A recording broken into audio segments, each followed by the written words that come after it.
Assalamualaikum warahmatullahi wabarakatuh. Pagi hari ini saya akan berbagi cerita cat hamil nih ya. Jadi pada tahun 94 ya, bulan Desember saya menikah.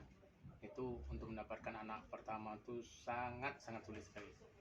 Jadi sengaja berbagi cerita ya. Jadi di tahun 94 itu setelah menunggu setahun 2 tahun gak hamil ya, akhirnya saya pergi ke dokter ya. Jadi inisiatifnya beberapa hal yang saya lakukan, pergi ke dokter kandungan ya. Ternyata almarhum istri saya itu udah sakit kista gitu kan, segede telur ini. Terus saya juga diperiksa gitu kan ya, memang persentase positif sperma yang aktif itu sangat sedikit gitu, hanya mungkin 50% nggak sampai, dan 45% cuma. Jadi kemungkinan gagalnya gede ya. Jadi sengaja berbagi cerita ini setelah periksa ke dokter kandungan juga nggak hamil juga.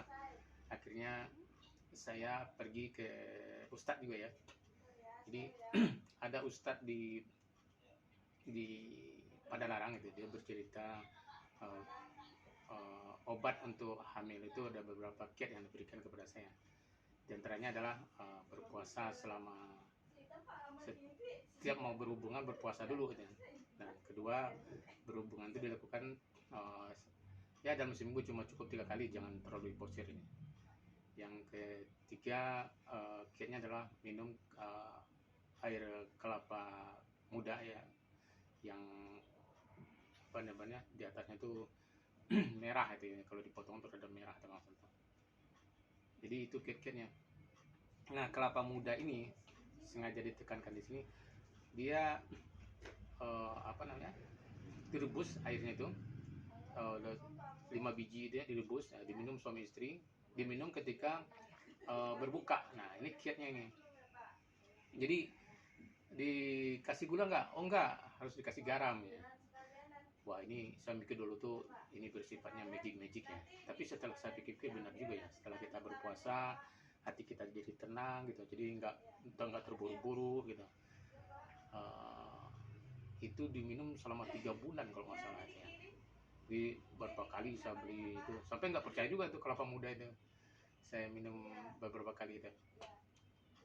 Jadi setiap mau berbuka ya, berarti minum itu dulu kelapa muda. Nah, yang keempat kayaknya adalah baca doa nih. Doanya itu dalam Al-Quran tuh doa Nabi Ibrahim ya, Rabbi habli minas sholihin. Di doa, ya Allah berikanlah kami keturunan dari anak-anak yang soleh ya, dari anak yang soleh. Jadi kiatnya seperti itu. Jadi 4 kiat itu yang dibagikan kepada saya gitu. Alhamdulillah setelah 3 bulan ya, jadi intensif itu ke Ustadz itu sampai 2 kali gitu, diajarin doanya, diajarin minumnya gitu. Nah, yang penting ada suatu keyakinan bahwa Allah itu akan memberikan keturunan kepada kita gitu. Jadi kalau dilihat ada usaha, ada ikhtiar, ada tawakal gitu. Jadi tidak hanya sekedar sedekah nanti dapat anak. Ini saya juga menyindir Yusuf Mansur nih, dia sedekah, pengen punya anak, sedekah gitu. Jadi saya juga maksud saja seperti itu. Jadi lakukan hal-hal yang seperti tadi, insya Allah gitu ya, akan dapat keturunan. Saya juga pada waktu masih kerja di kantor dulu, saya ceritakan hal itu kepada seorang office boy ya, yang udah lama, mungkin 5 tahun nggak hamil, akhirnya hamil. Di komplek juga gitu, ada sampai 10 tahun nggak hamil. Saya ceritakan kiatnya seperti ini gitu ya. Pertama berpuasa, minum air kelapa muda, membaca doa gitu ya. Terus minum kelapa muda yang pakai garam itu setiap mau berbuka gitu, terus berdoa gitu kan. Dan membaca doa Rabbi habli minas sholihin ya. Alhamdulillah ada yang saya tahu dia hamil susah gitu, akhirnya alhamdulillah dapat anak keturunan. Itu aja kiat-kiat ya pagi hari ini. Kita mau lanjut konveksi lagi. Terima kasih. Assalamualaikum warahmatullahi wabarakatuh.